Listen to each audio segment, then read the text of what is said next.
I'm going to take it into the emotional and behavioral component of money. I'll use myself as an example.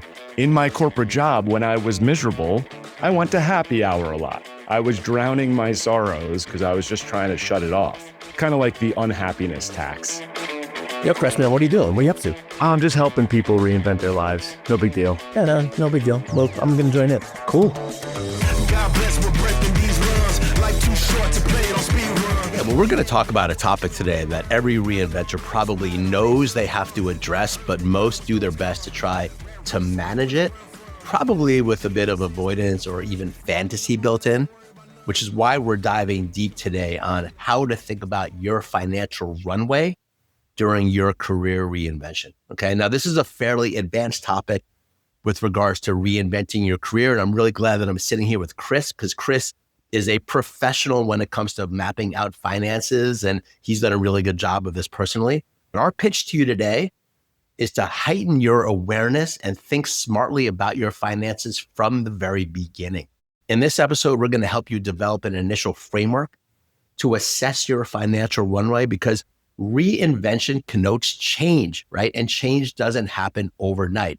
And look, Chris, our goal with this podcast and our community and everything that we're doing is to help people build their next career chapter in ways that are leaps and bounds better than before, energy-wise, purpose-wise, and yes, money-wise. We want to fuel people to make a lot more money doing what they love than what they were doing before. That's the whole point of reinvention. So there is a lot of hope and promise when it comes to this notion of successfully reinventing your career and life.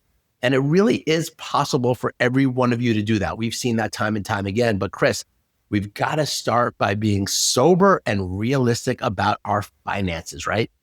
Yeah, absolutely. Absolutely. Right. And I think sky's the limit. And we really are excited for people who are reinventing their careers to make more money than they ever even dreamed of before doing something they love. I want them to do the work they love and have a more abundant, wealthy, exciting financial result from it.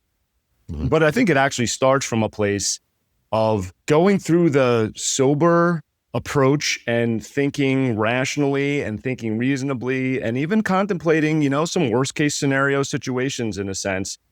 And the reason is that if you do that, then it takes the fear, or for some people, there's sometimes almost like a panic around it. It takes that out of the equation because you actually go through the process of intelligently thinking about this part rather than either hoping it's just going to work out, or like you said before, people sometimes try to manage their financial runway with fantasy.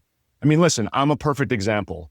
My first year goal when I came out as a full-time entrepreneur was like $1 million.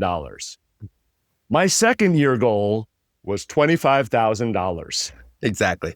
Because I was like, oh, okay. By the way, I still believe in my greatness and all that stuff and whatever, the same way I did going into that first year. But the calculation of all the skills that I had to learn and all the groundwork I had to do and how long that takes and figuring things out. And obviously we talk here about reinvention from the perspective of making it faster for people to execute their reinvention. So you're lucky if you're listening, you've got my experience to help you with that so that you can have a faster reinvention. And this is part of it. And this is something that I've struggled with in my career, being an entrepreneur for 20 years, working in this world where there's been a lot of ups and downs. I've had to reinvent myself a lot of different times. And I'll say that the money piece is one by which you want to detach yourself from emotion and look at it with sobriety. It's really important just to be aware of where you're at now and just make a plan energetically about what you can actually do. It takes so much stress off the table when you're going to follow the advice that we're going to give you in this episode, because when you have financial stress, which is very real, okay, like financial stress is a real thing. It's one of the most painful things to experience. Most of us have experienced financial stress in our life. It's really painful. The quickest way to deal with financial stress is to turn towards it and look at what is actually happening, okay? Because when you're actually not looking at it and avoiding it, it's when that stress seems to spiral. And I'm talking from a lot of experience, okay, on this one. Let's turn towards it. Let's look at what the numbers are. And I love the framework that you're going to share with us today, right? Because having this framework is something that I wish I would have had, for all the times that I reinvented my career. And so I think we want to start there with how you frame out the most important numbers to be looking at as you're reinventing. First thing I'll say is when I talked about my expectations being managed as I went into year 2 of being an entrepreneur, the only reason that 25K goal worked for me is because I had a really robust financial runway. I had a fairly high earning career for a long time, so that is a big help. But I also know many people who make as much money as I did or much more who are living paycheck to paycheck, essentially. We can get into that, but let's start with the very basics. Actually, before you go in, I want to say one thing on that, because I think a lot of stuff when it comes to money, and I want to just reiterate what you just said and actually expand it a little bit, because I think there's a lot of comparison. We think we understand what other people are going through financially, and we have this perception of keeping up with the Joneses, right? And all this stuff. And, they make that much money and I make this much, and it makes us feel sometimes disappointed or less than. I'm going to tell you that as 20 years of being a coach and also coaching people that are really successful in a bunch of ways, you have no idea what's going on with other people. People could be making a lot of money, a lot of earning, but be in tremendous amount of debt and teetering on financial ruin. Okay, this is very common. Or conversely, there could be people and families that don't earn a lot of income, but have a lot of stability and have saved a lot of money or are doing really well. So we know this, but when you're in this process of reinvention, this is the time to put the blinders on, in a sense, okay, and turn towards yourself and your family and the areas that you need to look at personally and be very sober about these things you're about to share, which is looking at the 2 main numbers of reinvention. But I just want to share that because I think a lot of times we get so lost in the swirl of what I should be doing, what I want to be doing, or what others are doing, that we need to just stop. And I keep saying the word sober, but there is a sobriety element to this that can help reinvention happen faster. All right, you took me to a place. I'm going to go on a tangent for a second. Let's do it.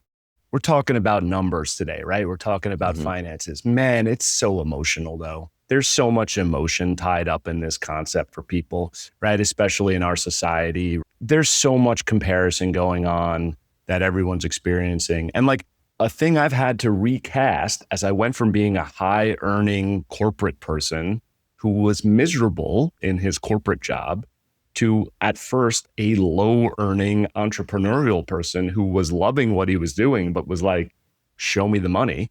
It's the way I felt about the work and the way I feel about the work I'm doing is very, very positive and exciting and energizing and amazing. But that comparison mind is something that has to be managed through this whole process because there's a lot of people I can look at. I mean, I live in the Upper East Side of New York City, right? There are rich, miserable people all around me, Todd. I'm surrounded by them, millions of them. I'm in LA, brother, in Venice Beach. Same here. Right? And not to say everybody around here is miserable, but the point being is that there are a lot of people who are doing the right thing and making gobs of money and jetting all over the place. But how does your soul feel? That's a whole other conversation we can have, right? But emotion is tied up in this. And that's why I'm going to take us to a really concrete starting place that I think to some people is going to sound really obvious, but it's not that obvious because there's only 2 numbers that you need to know. You need to know how much money is coming in and how much money is going out. Duh. Big revelation. Oh my God. How much is coming in and how much is going out? Here's the thing though. People are unclear about this. People don't know this. I mean, people don't know how much money is going out for sure, right? A lot of people are living to the paycheck number. So if you make $100,000, it's almost a presumption that roughly $100,000 is going out the door. I think the statistics will bear out that for most people, $120,000 are going out the door on an annual basis, right? So really simple concept, but it's not one that people are generally executing on. In what I've seen, and frankly, with some of the people that I talk to that I know and love intimately, don't have a grasp around these basics. You know what's interesting about it is that it takes a little bit of work, which I've had to do this very thing of actually really being, again, sober around, well, how much money does come into me and how much money does come out. And when you build that system and you actually check in with it every month, I do it every month, right? Okay, here's how much is coming in and here's how much is going out. And I do this in partnership with my wife as well. And we just look at those numbers. It's very freeing. It actually sets the stage for you to be able to understand where you can go in your reinvention. It's really almost like internal error. Like they're not basing what can happen based on what's actually the reality right now. The call here is to understand those two basic numbers from a very, very personal structure standpoint.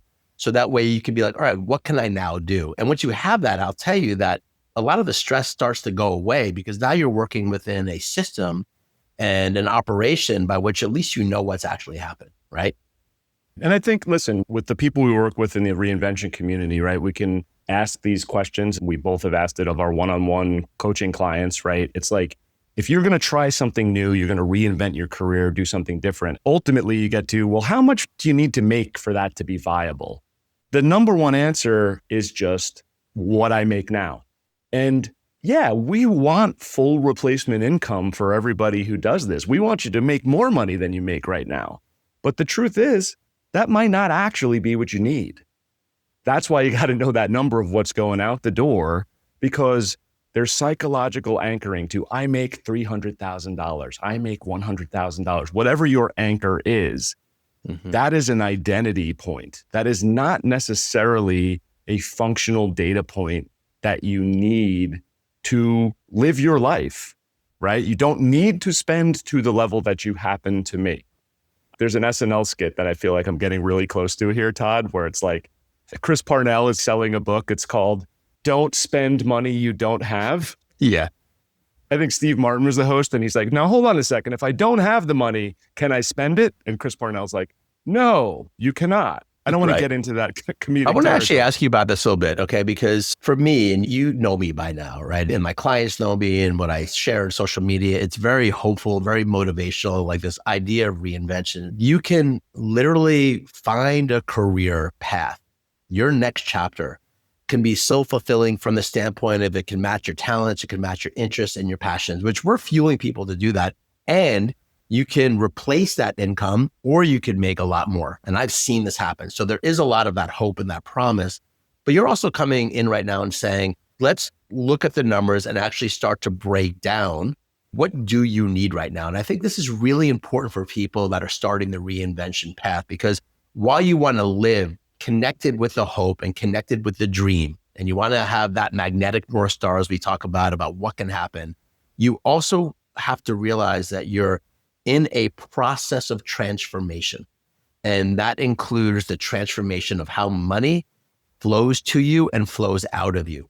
So the recommendation here, Chris, and I want you to get a little bit more into it, like in terms of how do you start to monitor and make decisions around, or even change that unconscious relationship you have with how much money you need to have, or that story you have, or how much you need to spend. What did you do? Because I know that you went through this. You had a really high earning career and then stopped. And did you start to make changes, like practically speaking, with how much money you were spending? Did you have to talk with your wife around it? I'm actually curious, like practically speaking, what you did. Absolutely made some changes. First of all, I'm lucky in that my wife and I, like you talked about, we sit down every month and we know what the numbers are, right? And I think that puts us ahead of a lot of the game, to be honest. I think people need to commit to knowing what the numbers are. But when we started talking about doing this, we started talking about me doing this, right? It was really important to make a distinction between, well, what are the needed numbers? What are the necessary numbers? And what are the discretionary numbers? Because obviously the discretionary spend is the part that you truly can control. And there are levels to that. And I can do a whole technical breakdown on that stuff at some other time. But the point was, for me, and I'm going to take it into the emotional and behavioral component of money for a few minutes here. And I'll use myself as an example because, Todd, you say sober a lot in this conversation because it's about the mindset that we bring to it, but also literally, right? For me, in my corporate job, when I was miserable, I went to happy hour a lot. I was drowning my sorrows going to happy hour a lot. I was going out a lot, and just doesn't mean I can't socialize with people, but I was probably having a lot more drinks than I really needed to or wanted to because I was just trying to shut it off. That's kind of like the unhappiness tax is what I call the money that was going out the door for me to pay for the drinks at happy hour was like the unhappiness tax. I love that. Unhappiness tax. What does that mean? It's like the money that you spend because you're unhappy, that is discretionary, that can be controlled. Okay, I love it. Exactly. I mean, for me, everyone's got an unhappiness tax. I'm convinced of it, right? And I'm going to say this in a minute, but this was not a minute process. This was a, years type of process.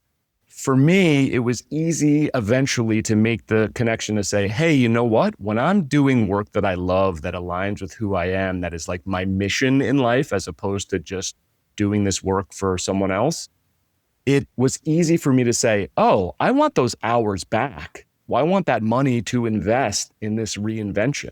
So I don't want to spend $1,000 a month and 20 hours a month at happy hour. I want that money to go towards my education, to upskill myself and my business. And I want that time to do all the work that Todd insists I do as we work back and forth and build on stuff. So it's like a double whammy, money and time that I could get back because I wasn't running away from the pain and the unhappiness of that setting that wasn't right for me. Yeah, it's interesting how like being unhappy has a like monetary cost to it, and actually understanding how much money am I spending on these happy hours that I don't have to do, or if I start to get excited about my future in a different way. You got this notion of coaching years back. You're like, I want to help people leave corporate and start doing this. And you went to NYU and you got certified as a coach, and you're still in an executive coaching program at NYU, I believe, or maybe you finished it. But the point is that you started to invest your time and energy and money on things that were related to your reinvention. And that started to shift your financial flow, like less money on drinks, more money on other things, but it starts to kind of balance out the equation, I'm guessing, a little bit. But you feel more aligned with and excited about your future because you're not wasting time and you're not just like drowning in your sorrows. Right. And listen, there is no judgment here. And that's exactly why I start with an example from my own life. That's a real example, right? Is because when we're in a tough situation or a stressful situation or something that's not right for us, I mean, we're human, right? The emotional element gets us and we have to manage that somehow, right? I'm not criticizing people, but I am calling on people to, as you enter reinvention and you think about this, you take a hard look, an honest look to say, where am I going to get the time and the effort and the energy to do these things? And also, money is such an important element that we have to account for as we're thinking about reinvention. Where are the spots where it's like, you know what? If I've got this cool thing that energizes me, that I am working towards, that I am building, maybe I don't need to do some things that actually are neutral or negative and financial drains. Like maybe I can repurpose some of that discretionary spend and time to this thing that's going to actually not only just light me up and be exciting, but like ultimately is going to create a lot more money and a lot more abundance if you really lean into it and work on it. I love that, Chris. And the thing is, when I did this years back and I had a coach walk me through tracking my money, I was shocked by how much money I was spending on the unhappiness tax portion. I actually couldn't believe it. And mine was similar. It was like going out with my friends in New York. It was when I was living in the city and, whatever, happy hours, partying, whatever. It was such a wake-up call. It's always a wake-up call when you start to turn your awareness towards what's coming in and what's going out, and then starting to map out, well, how much money is going out that isn't related to the things that I could be doing that excite me, that motivate me, which is why when we talk about reinvention, you're always going to hear me go back to getting clarity and getting a vision and a map of your life that's exciting. Because what I found is that when you have that, like the idea of you becoming a really successful coach and content creator and somebody that's really helping a lot of people cross that bridge between old soul-sucking corporate job and new reinvented exciting careers, that lights you up, right? Like gets you so freaking excited. And that will motivate you naturally to get through the moments and the days and the hours that are hard, where you might even have some pull to go out to happy hour and maybe have a couple of drinks. And not to make anything wrong with that, you can still do that, but it creates fuel. When you get clarity and you have a vision and you take on this notion of reinvention, it gives you the fuel to be able to do this type of work, looking at your finances soberly, trying to understand, like, that's why it's so important.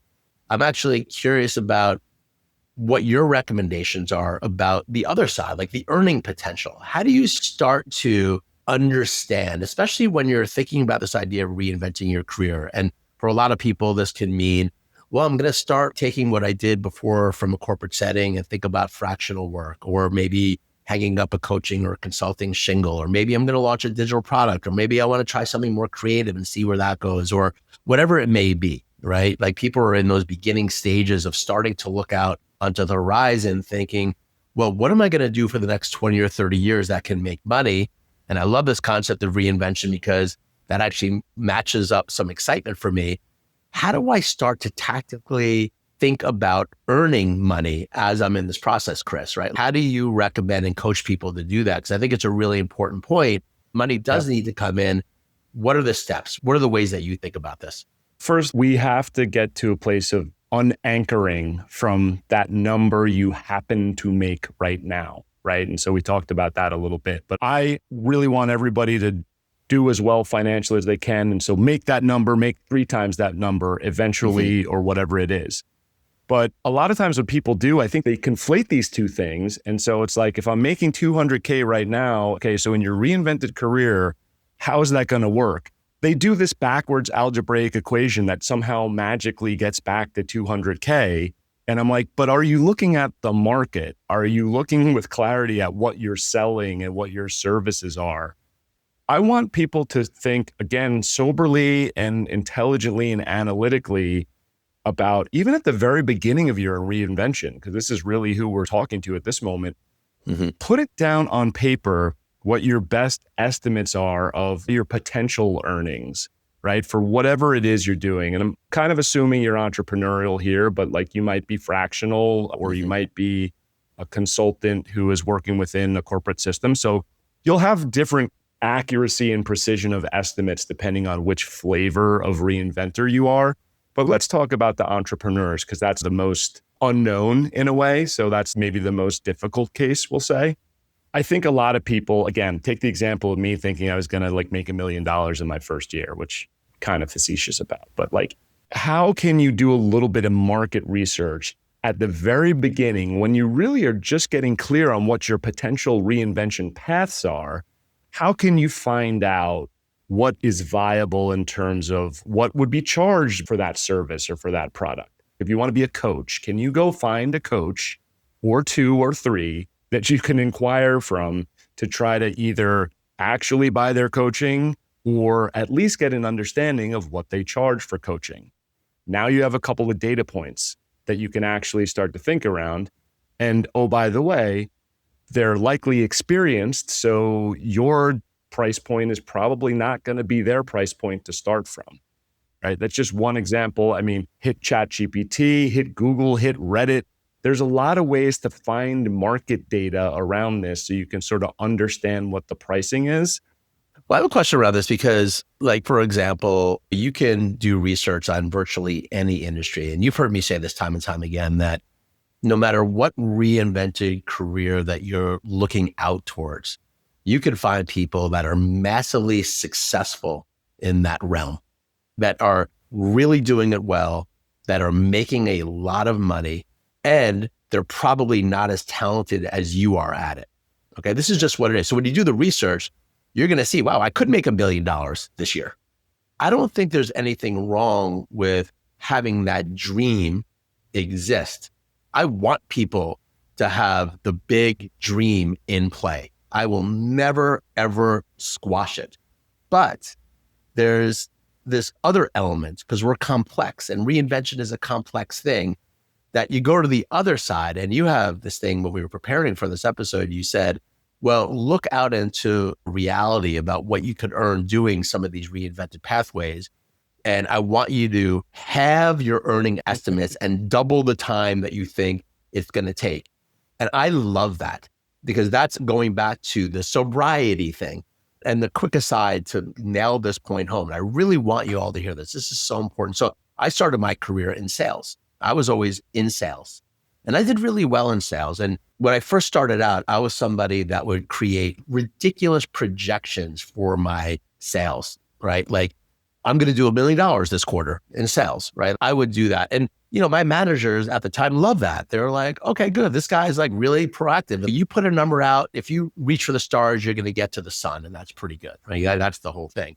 But what I found is that I would never hit those numbers. And I was constantly disappointed. And that disappointment did create tension, and it created energy for me to succeed. But it also kind of started to wear on me. And at some point, I got a coach, just like you and I, that told me to flip the script. And they said, for a quarter, I want you to do it the opposite. I want you to create really low-level projections. It's like, really? Like, that's not going to motivate me. Like, just trust me. Create low-level projections for your thing and see what happens. And I did that. And I hit the numbers by the first month, right? So I had already hit my numbers. And guess what? I felt so good. I'm like, oh my God, now everything else that I'm doing is cake. Everything else is just icing on the cake. And I felt very free to actually just go out and sell. And I was under no pressure. There was no pressure on me because I'd already hit my numbers really low. So flipping that script is very helpful for me and actually allowed me to sell more. And I was shocked by it. And it changed my whole philosophy. What we're saying here is something similar, which is, yes, create a pie in the sky dream, but have that sit on the shelf for a moment while you come back to reality and understand that reinvention can take some time and create low expectations for yourself. So that way you're moving forward systematically and you're feeling good and you're checking boxes along the way as you're doing this, because that's going to give you the motivation and the confidence to keep going. That's a great way to say it. Somebody said this in our community yesterday, and this is a great analogy, is it's like, you don't get to 100 push-ups by on day one doing 100 push-ups. You do one push-up, if you haven't done push-ups for a while. It's do one and then jump to 3 and then 5, right?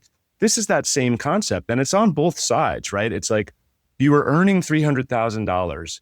It doesn't mean you need to spend $300,000. So then what do you actually need to spend? Bring that number down. All right. Get that target number down. And then on the earning side, you think you're going to make $1 million because you see some person out there who's no more talented than you are making $1 million. Awesome. Put a pin in that and let's put that 3 or 5 years out or whatever you want to be with that. But now let's look at the reality of there's a lot of stuff you got to do between now and then or here and there. And you need to account for that. Let's have that number. Let's double the amount of time it's going to take you to get there. Honestly, that's really just a rule of thumb at the beginning here. You might even make it smaller than that. The real key is to get to a place where you feel like, hey, I am working towards something sustainably that is going to make me feel good as I am achieving incremental milestones as I go, right? 25K is a great year for my business. Next year, we're going to set it to 37,500 or whatever increment it is. I want to hop in on this one because when you do what you're saying, which is so wise, and I really hope that you're getting this, like being really smarter on how you're planning, especially this initial stage of your potential reinvention. But what does happen at some point along the way, you will get a moment of, oh my God, should I now go for this harder?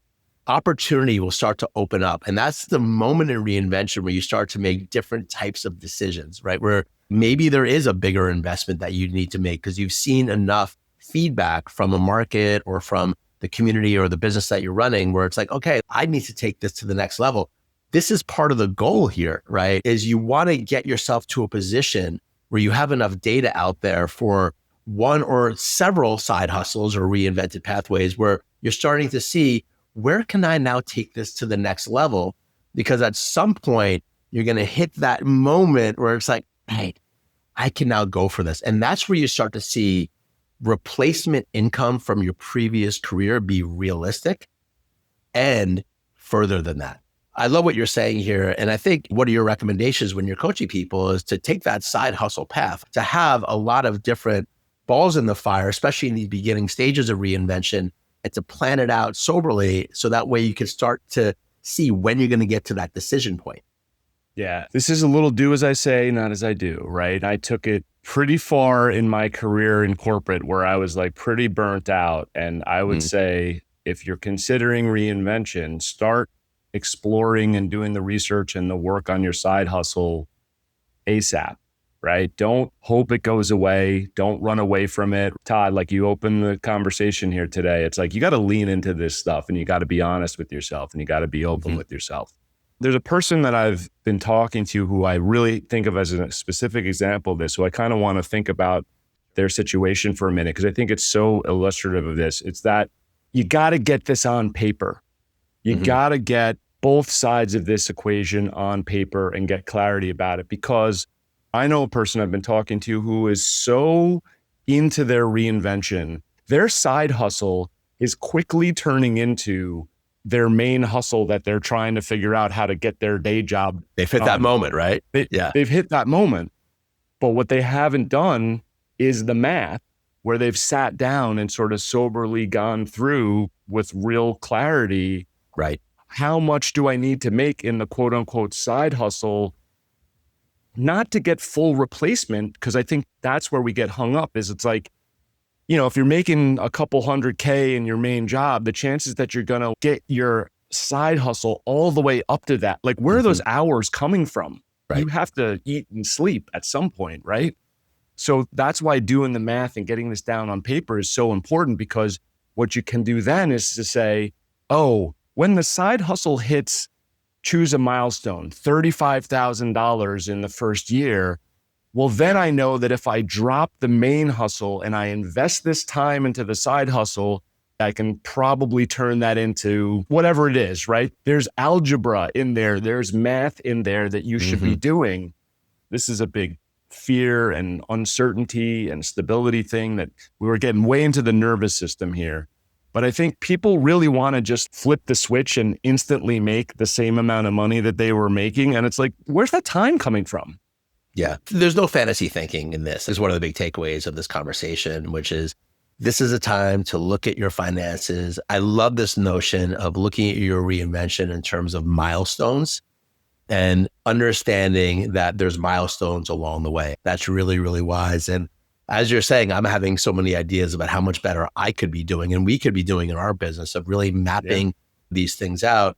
And look, at the end of the day, reinvention is very related to money, right? Money is one of the main things that drives our behavior. It's how we spend time. We're all here. We need to earn money. We need to eat. This is just the society that we're living in. And going back to the initial premise, it's like, this is an opportunity for you to start matching your money making with your passions, your money making with your interests, your money making with the things that you really care about. What an opportunity. And it's not just easy. Like I said yesterday in our community call, if you don't have butterflies in your stomach, if you don't have nerves in your stomach, you're not reinventing.